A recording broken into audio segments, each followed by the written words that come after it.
In this video, I'm going to be reviewing the Bodega DT20V. At first glance, this might look like any old regular cooler, but if you take a closer look, you will see that this is actually a 12-volt miniature refrigerator freezer.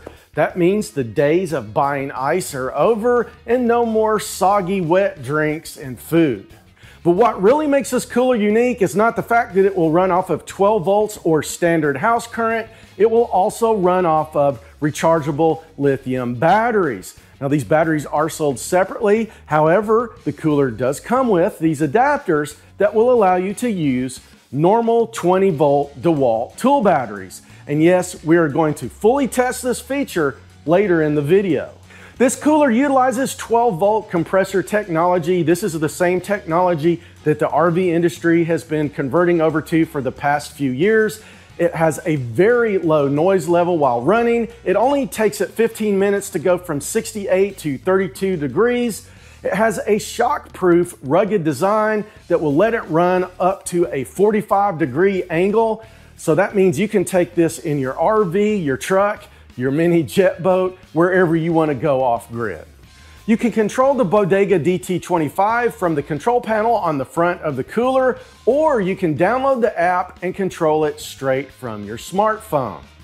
At the time of filming this video, this cooler is only available for purchase on Amazon. I will put links to that down in the description of the video. However, Bodega does have a full line of portable freezers, coolers, and refrigerators on their website, and I will put links to that down in the description as well. And while you're there, be sure and use the discount code MAKINGSTUFF to save 10% off of your order. And before I go any further, I do want to point out that Bodega did send me this cooler for the purpose of making this video. However, they are not paying me for this review. This review is 100% my honest opinion on this product. All right, enough talking about this thing. Let's take a closer look. If we look at the outer shell, it's made from that textured plastic that you see on a lot of coolers. Right here on the side is the control panel and also the plug where you would plug in either your 12 volts or your house current. And here on the front is a bottle opener, and of course it has wheels on one side and a grab handle on the other. This is so you can easily move it around. Of course, here is the storage compartment. This is the area that gets cold. It has an LED light right here. And then this is where the batteries would go. And if you're not using the batteries, you can store your cables in here. This side, however, does not get cold. And I do want to point out right here on the front, in case some of you guys see this, this plastic is broken, but this happened during shipping. There was a little bit of a ding on the box, but I didn't think this was that big of a deal because it's really just cosmetic. This is the 24 quart version of this cooler. Bodega does make a larger one, which is 40 quarts, and I will make sure to put links to both of these in the description of the video. The dimensions of the inside are 11.5 inches by 11.5 inches by 10 inches deep. And to give you a perspective of how much space that is, I can fit a gallon of iced tea in there and shut the door. I have a second gallon of iced tea. I can put that in there and shut the door. And I think if I had two more, see, I can slide these around and they'll fit in there. I think if I had two more, I could probably get 4 gallons of iced tea in this cooler. And if I double stack these 12-ounce cans, this is what it looks like. This is 32 cans of soda. You can see I can fit it in there and shut the door. All right, so let's take a closer look at the control panel on the front of the cooler. Right here is a USB port, and it has a little rubber plug covering it up. But you can see here is the USB port. You could plug your phone into this, something that you want to charge. It has a power button and then the settings button. And the settings button will, if I just press it one time, you can see the max starts to flash. What this will do is it will set it in between max and economy mode. Now I've got this plugged into the house current right now, so I'm going to set this to max mode. Now, if I had this plugged into, say, the 12-volt plug in my truck or a portable power station, I would probably want to put this into economy mode. That way it will be a little bit easier on the battery and it will run longer, but with it plugged into the house current, like I said, I'm going to leave it set to max mode. Now, this is the current temperature inside of the cooler. And if we look over here, it is set to Fahrenheit. You can set this to Celsius if you want to.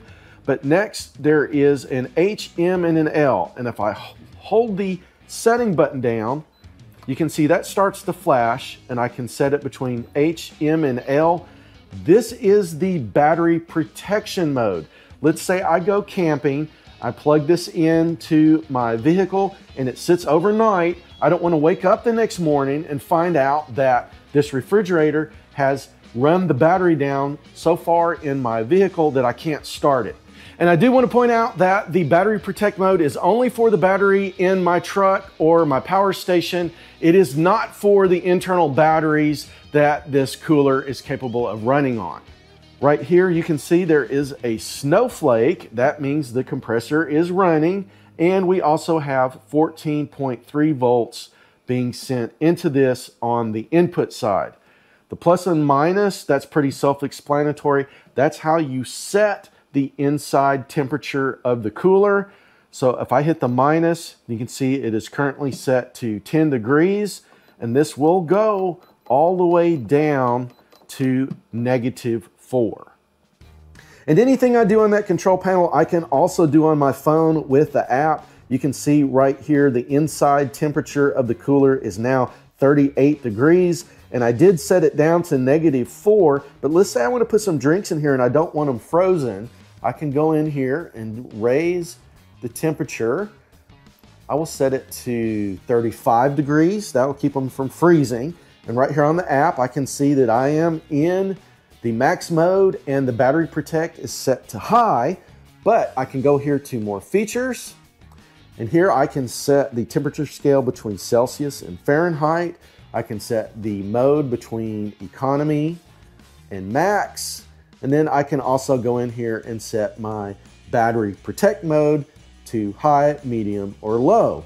So yeah, anything I can do on that control panel, I can do with the app. Bodega claims that it only takes this cooler 15 minutes to go from 68 degrees down to 32. Well, it's a little bit warmer than 68 degrees out here in the shop. In fact, if I look at my thermometer, it says it is 84 degrees out here. And I will also check the inside of the cooler, and I'm getting 80.6 degrees. So I'm going to set this to 32 degrees, plug it into the house current, set it to max mode, and let's see how long it takes to get down to 32 degrees. Okay, and I've started the test, and if we look right here on the display, the inside of the cooler says that it is 81 degrees, and that's right in line with the 80.6 that my digital thermometer says.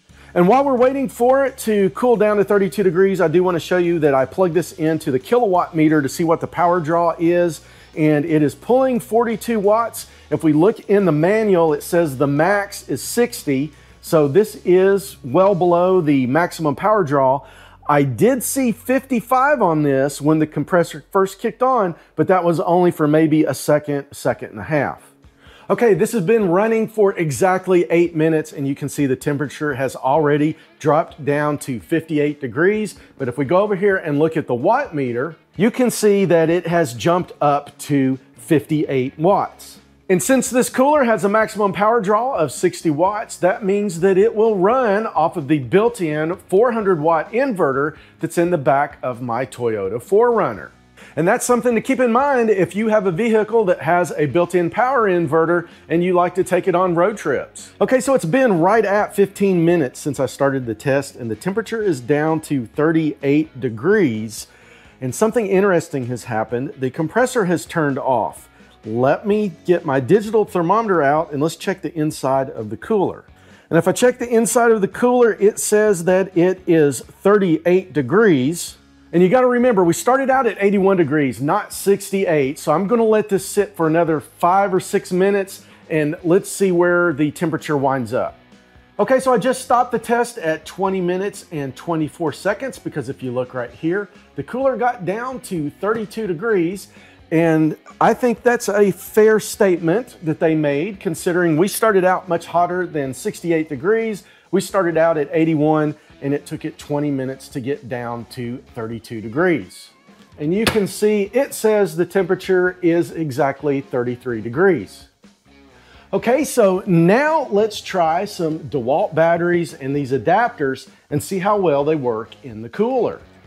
And I do want a real world scenario type of test. So what I have done is I've plugged this into the house current. I have placed a 12 pack of Mountain Dew in here, and I have pre-chilled everything down to 35 degrees.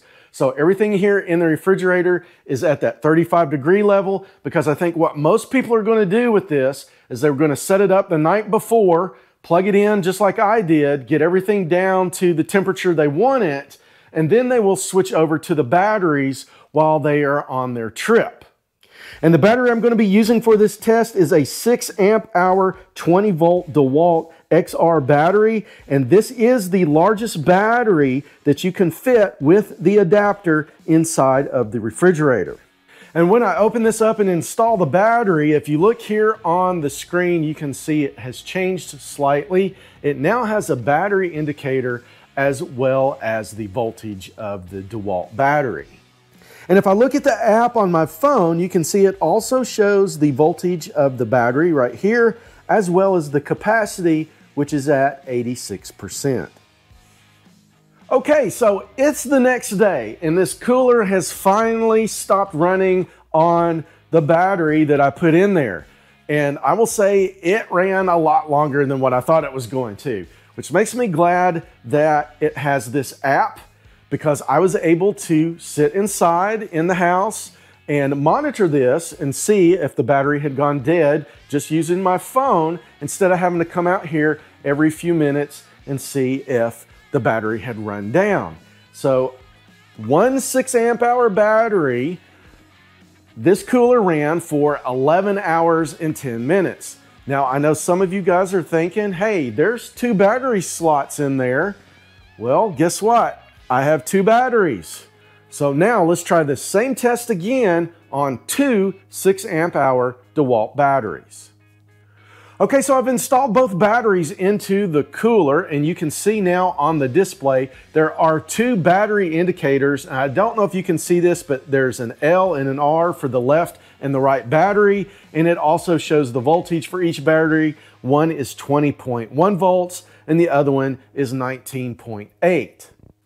And I have a feeling it's going to be a while before this cooler runs both batteries down, but I do have the same 12 pack of Mountain Dew here inside the cooler, and it is pre-chilled down to 35 degrees. So this is going to be the same test that we did before. I have a feeling it's just going to take twice as long. And while we're waiting for this test to complete, I do want to point out one thing. The cooler will not charge the DeWalt batteries. However, if you're using the Bodega batteries, when the compressor is not running and it's plugged into house current, it will actually charge the Bodega batteries, but not the DeWalt's. Okay, so it's another day and another test is complete, and the Bodega cooler has finally run down those 2 DeWalt batteries. And it's no shock to me, the results, because one battery ran 11 hours, 2 batteries ran 11 hours and 30 minutes.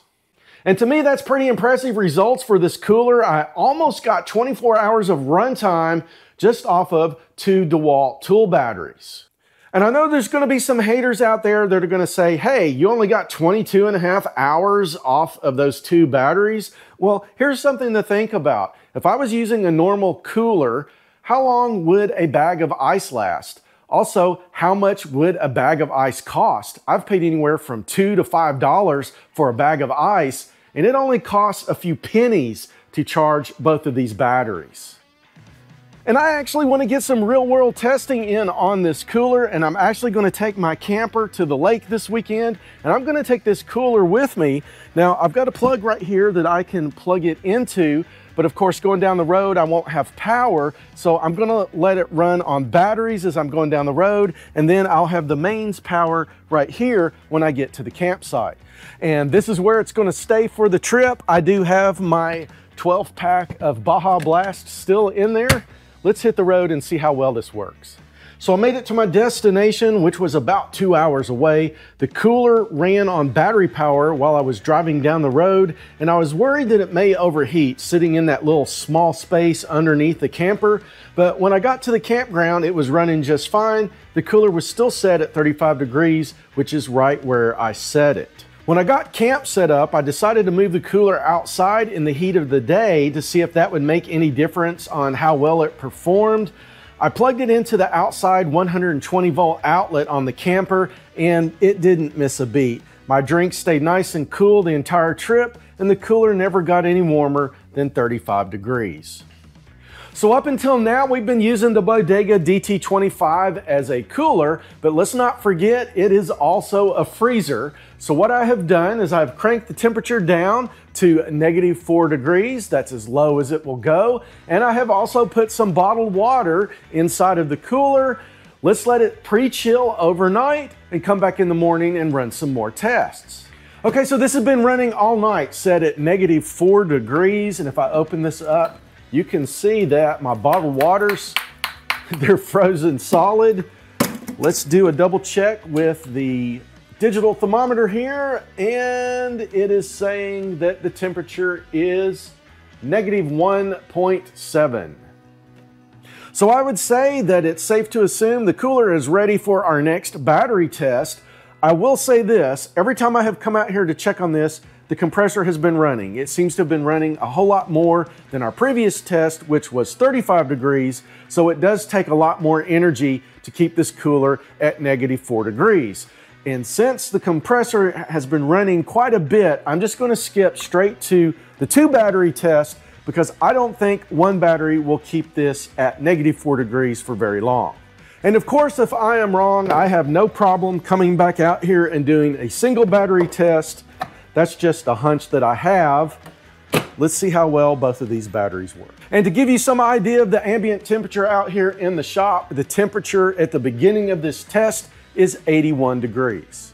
Okay, so the cooler set at -4 degrees in freezer mode has finally run down the batteries, and as I suspected, it didn't take near as long. If we look at the stopwatch on my phone, it only took 9 hours and 21 minutes to deplete both of those DeWalt batteries with this freezer set at -4 degrees. So I only got about half of the runtime out of those batteries with this thing set in freezer mode, but you gotta remember, I had it cranked all the way down to -4 degrees. If I wanted to keep some stuff frozen, I could set this to 20 or 25 degrees and probably squeeze a little bit more runtime out of those batteries. There are a few things I do want to point out that Bodega mentions in the manual. First of all, this is not an insulated ice box. If you lose power to this, the temperature will rise pretty quick. It's not like the refrigerator or freezer in your house that say if there's a power failure, it can keep your food fresh for up to 24 or 48 hours.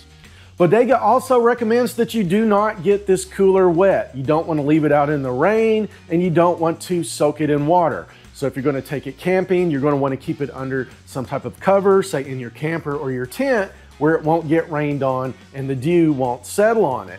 Also, if you're going to take this out on your boat, you're probably going to want to keep it somewhere like stowed away in a compartment somewhere where it's not likely to get wet. Bodega also says do not clog these air vents, so this probably isn't the cooler that you want to strap on the back of your side-by-side and take it mudding or driving through a wet environment.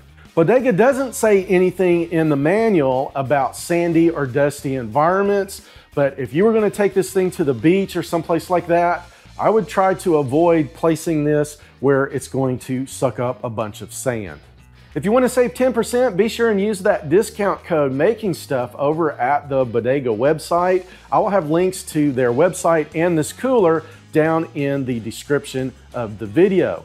I hope you liked the video. If you did, please smash that like button, give me that big thumbs up. And if you aren't a subscriber, please consider hitting that subscribe button and hit that notification bell so you don't miss any upcoming Making Stuff videos. And thanks for watching.